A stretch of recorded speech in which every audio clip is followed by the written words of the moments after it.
Never tried beef shin before? Then this recipe is for you. The texture is between tender and chewy. I also modified my recipe so you can easily find all the ingredients. Let's get into it. We begin by preparing the aromatics. Smash the garlic. Cut the onion into large pieces. Cut the spring onions into long strips. Today we are gonna braise the beef shin. The best option is you can go to a butcher, get a whole beef shin. Today I'm using the beef shin from Sainsbury's, which is an easy alternative. For braising, it's the best to find the beef shin with this white part in the middle, and also the white part around the beef shin. After a long slow cook, this white part will become chewy and tender. We first pan fry the beef shin over medium-high heat. You want to cook it until both sides are brown. We move beef shin aside first. Add butter. Add all the aromatics. Turn the fire to a low heat. Cook them for about 2 to 3 minutes until your kitchen smells amazing.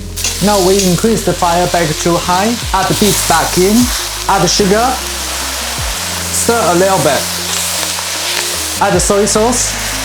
Before you adding the water, you want to cook the soy sauce until they are boiling. We add the water until it's 1 cm above the meat. We let it boiling over high heat for about 5 minutes. In the meantime, we keep remove the scum from the top. Turn the fire to a low heat. Pop the lid back on. Let it cook for about 1 to 1.5 hours. It depends on how thick your meat is and how tender you want it to be. For me, I prefer cook these Sainsbury's ones for only 1 hour.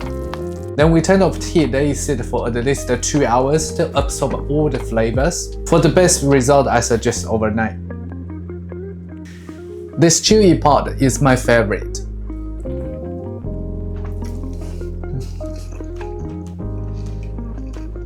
If you like my recipe, please hit that subscribe button and check my other cooking videos.